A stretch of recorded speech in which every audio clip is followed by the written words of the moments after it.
Andito nga pala ako sa Paraguay, and Paraguay yun yung latest na country na hindi na kailangan natin ng visa. So dumating ako kahapon, and ngayon naglalakad ako sa park. Actually nung nasa immigration ako, parang hinold ako doon for 15 to 20 minutes kasi hindi aware ang immigration officer na hindi na natin kailangan ng visa.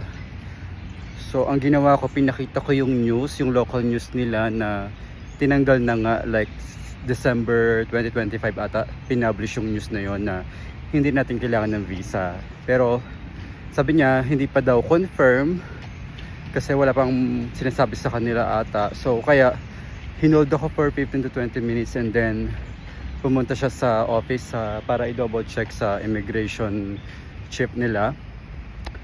So syempre kinakabahan ako, baka mapabalik tayo sa Pilipinas.